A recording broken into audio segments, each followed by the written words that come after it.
Teman-teman mahasiswa, selamat berjumpa.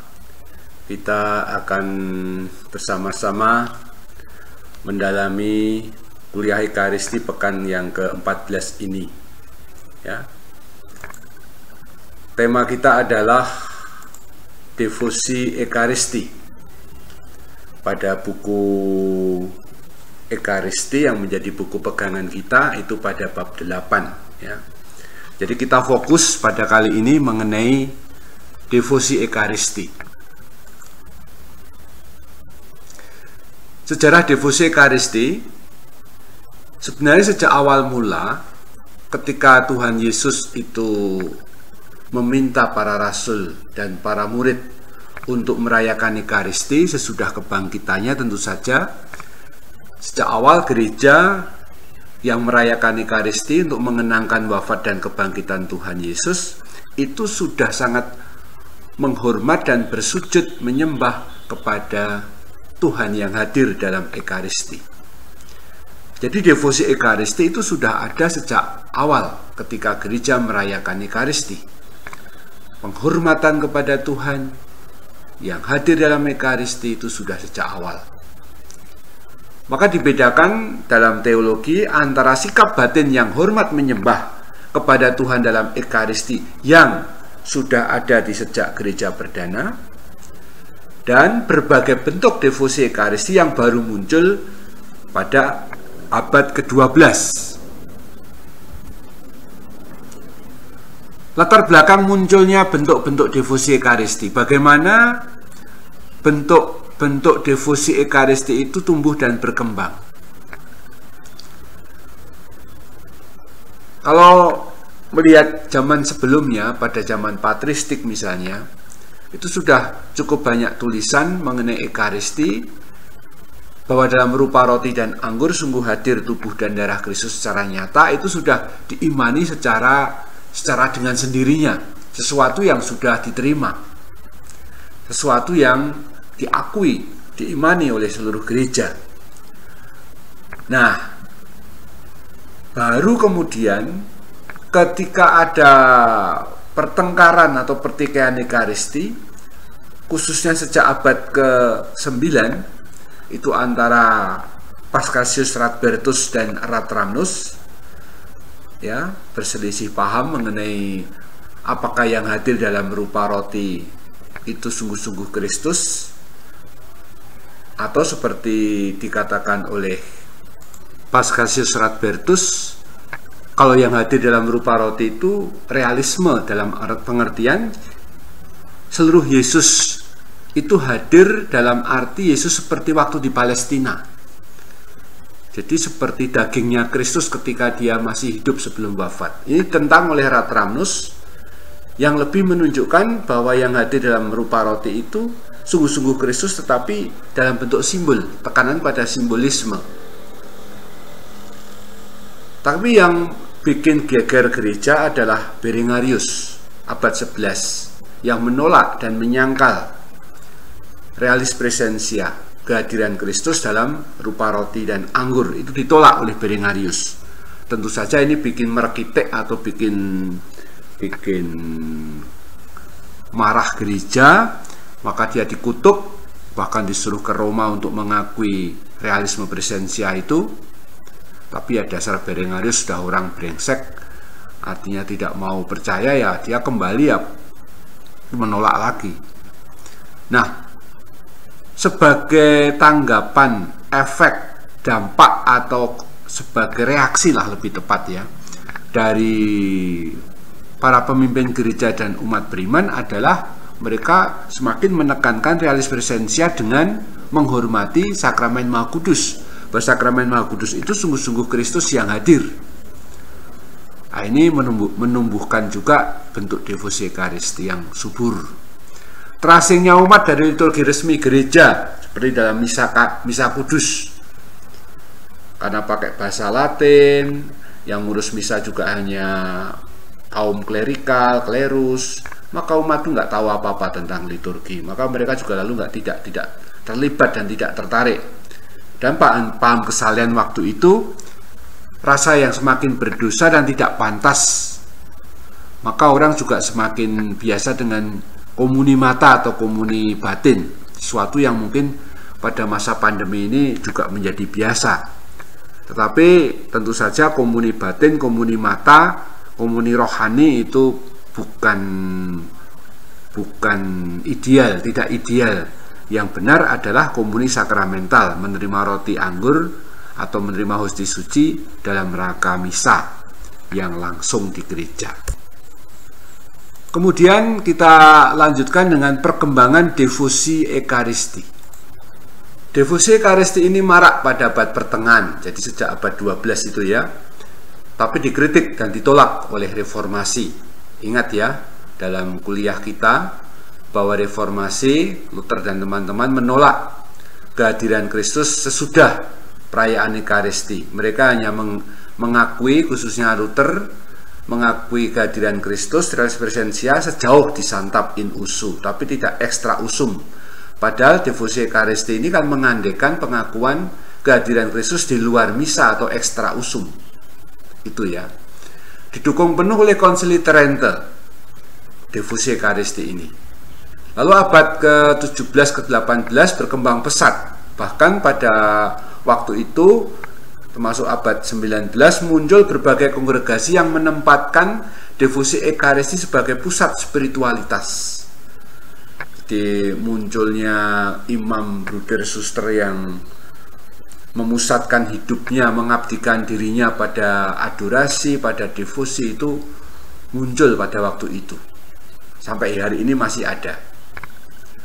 Abad ke-20, gerakan pembaruan liturgi dan teologi menyatukan kembali perayaan Ekaristi dan devosi. Jadi yang berkembang kurang sehat sebenarnya kemudian lama-lama secara tidak sadar devosi Ekaristi atau adorasi atau apa itu dipisahkan dari Ekaristi.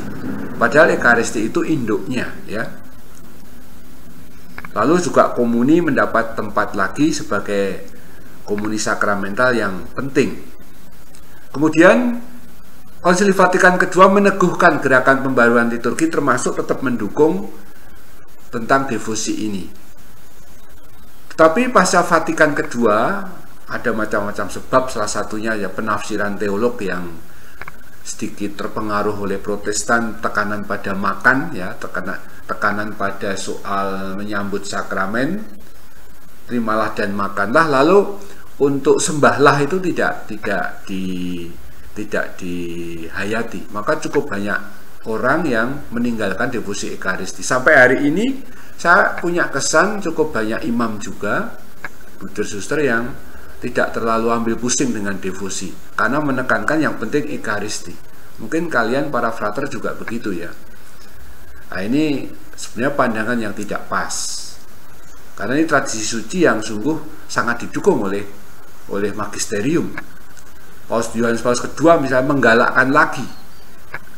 Tetapi juga Paus Benediktus XVI, Paus Fransiskus juga sangat senang adorasi.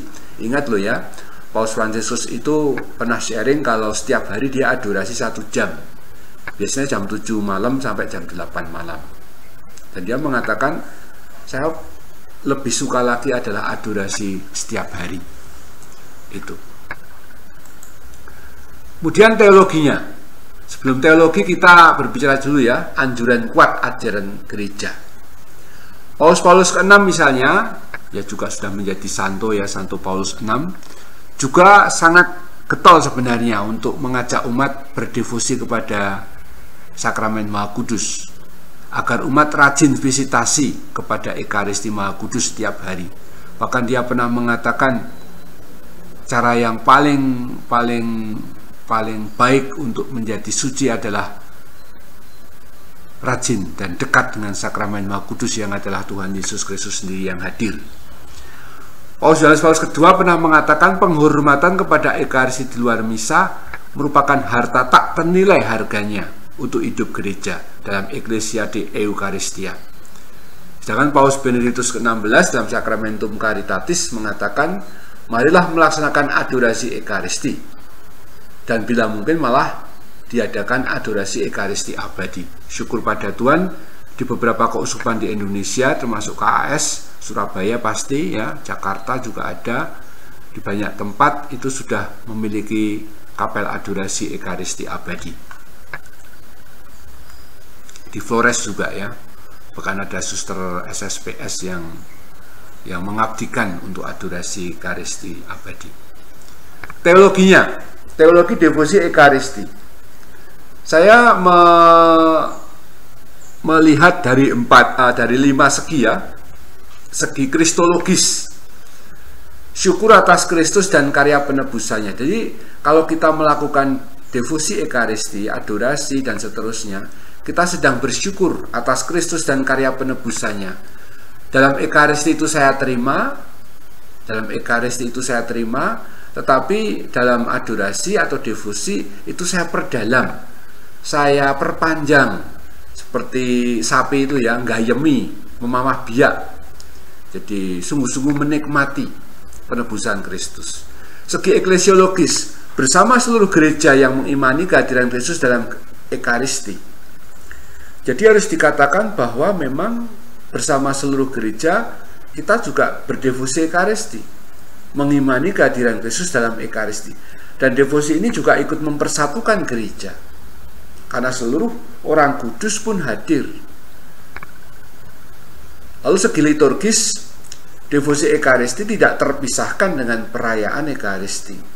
Memang ada praktek pada abad pertengahan atau kemudian zaman modern sebelum Vatikan II, ada kecenderungan memisahkan devosi Ekaristi dengan perayaan Ekaristi. Tapi sekarang ditekankan kembali kesatuannya. Segi pastoral memenuhi kerinduan dan dambaan batin afektif. Karena nyatanya perayaan Ekaristi sering dilaksanakan secara cepat-cepat, apalagi masa pandemi ini banyak bagian yang tidak dinyanyikan demi cepat, demi kuota umat yang kasihan terlalu lama. Lalu dalam arti tertentu juga ada bahaya Ekaristi dimiskinkan. Aspek celebratio perayaan yang meriah, menyambut Tuhan yang hadir, yang menjadi sumber dan puncak hidup dalam Ekaristi itu menjadi berkurang. Maka orang butuh saat atau waktu untuk berlama-lama, bernongkrong-nongkrong ria bersama Yesus. Quality time, ya katakanlah. Maka dirumuskan memenuhi kerinduan dan dambaan batin afektif. Dan terakhir, segi mistik spiritual, nyatanya memang dengan adorasi misalnya atau devosi Ekaristi itu pengalaman kesatuan dengan Tuhan dan pertumbuhan hidup rohani kita digalakkan atau diberi tempat yang sungguh-sungguh lebar. Apa tujuan devosi Ekaristi? Tujuan devosi Ekaristi adalah sembah sujud kepada Tuhan Yesus Kristus yang hadir dalam Ekaristi, dan sekaligus untuk menyatukan hati dengan Dia yang hadir, yaitu Kristus. Memang kadang-kadang orang yang berdevosi Ekaristi juga mengatakan itu bagian dari komuni batin kerinduan, yang juga bisa terjadi ketika umat ikut misa online, tidak bisa menerima hostia suci langsung. Memang itu juga bisa juga disebut sebagai bagian dari devosi ya, komuni batin, komuni rohani ya. Tapi memang bukan puncaknya tetap Ekaristi secara langsung ketika kita menerima komuni suci. Kemudian bentuk-bentuk devosi Ekaristi. Ada dua macam bentuk besar. Pertama, devosi Ekaristi bersama. Yang kedua, devosi Ekaristi pribadi. Yang bersama dulu. Yang bersama saya perkenalkan pertama prosesi sakramen Maha Kudus. Prosesi ini suatu yang umum ya, kalau ada perarakan, prosesi ya.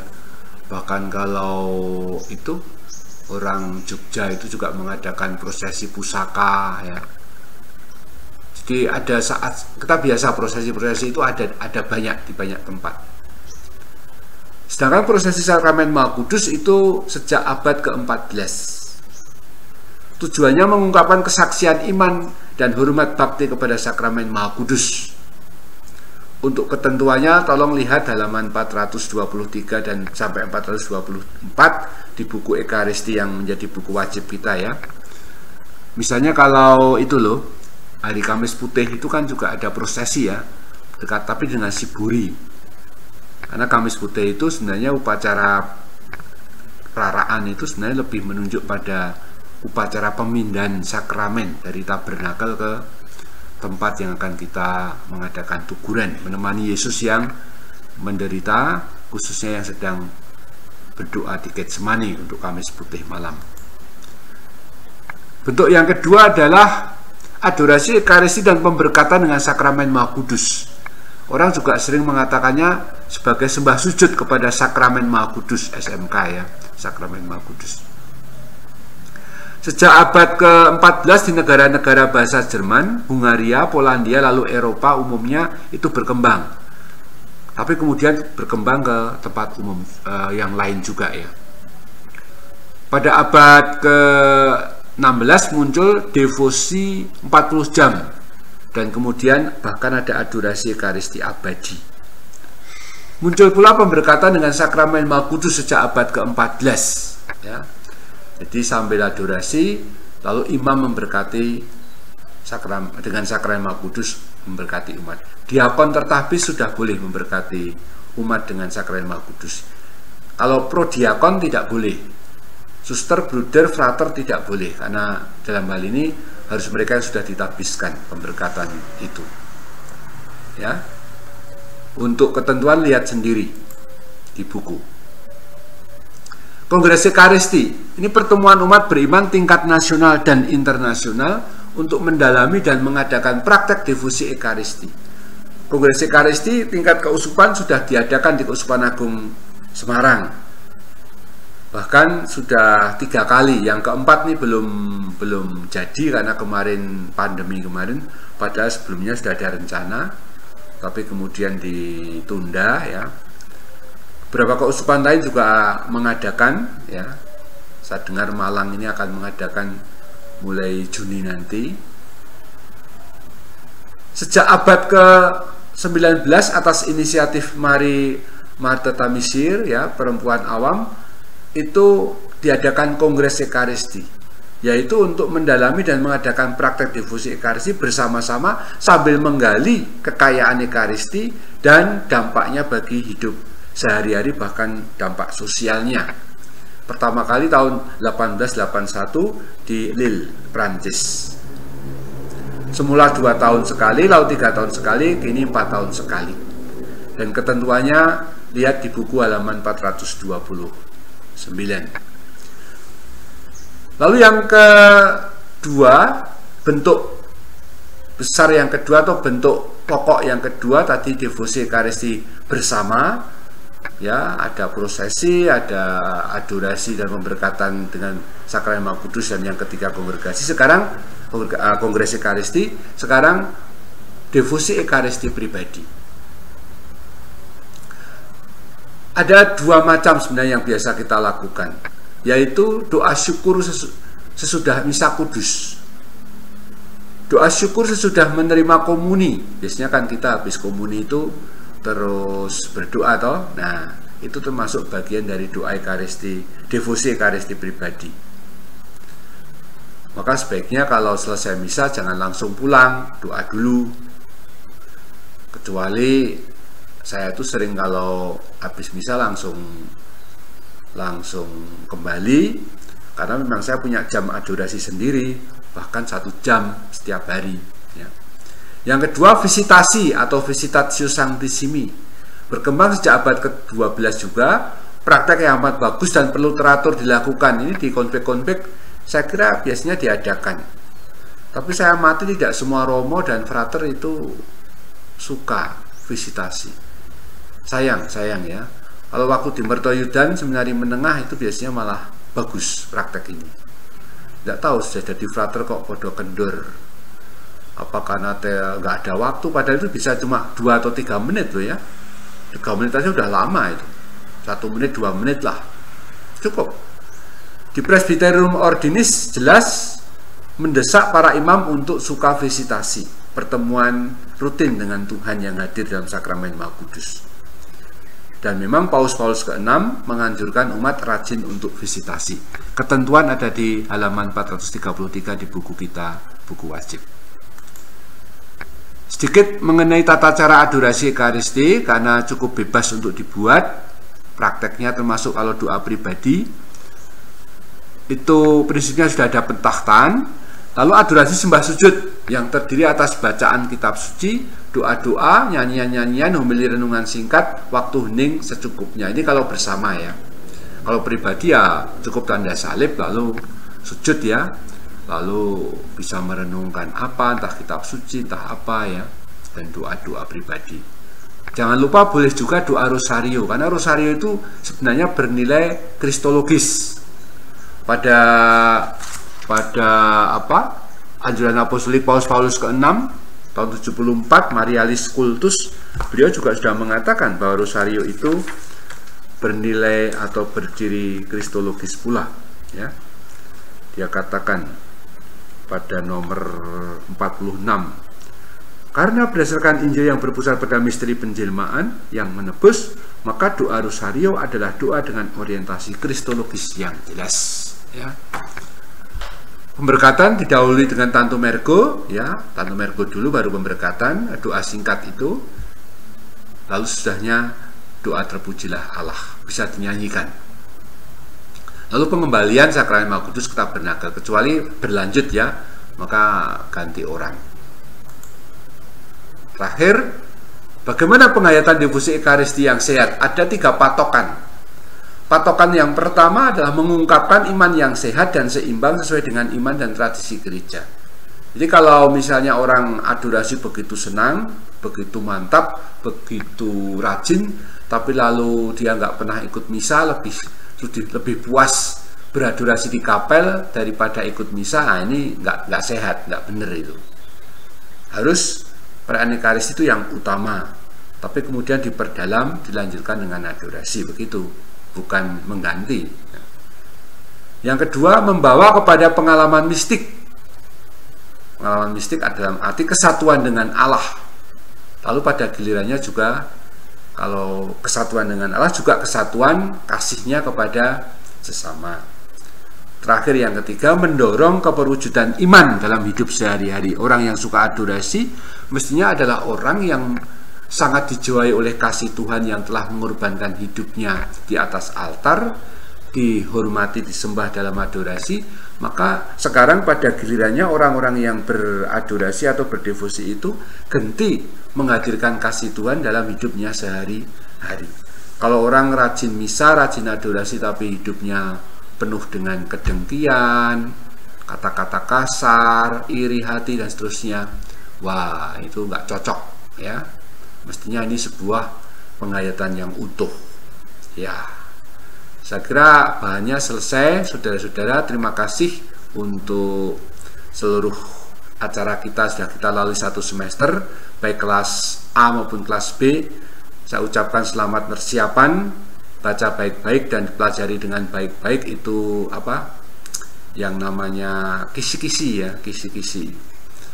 Baik, terima kasih, sampai jumpa dalam perjumpaan di Zoom meeting. Terima kasih.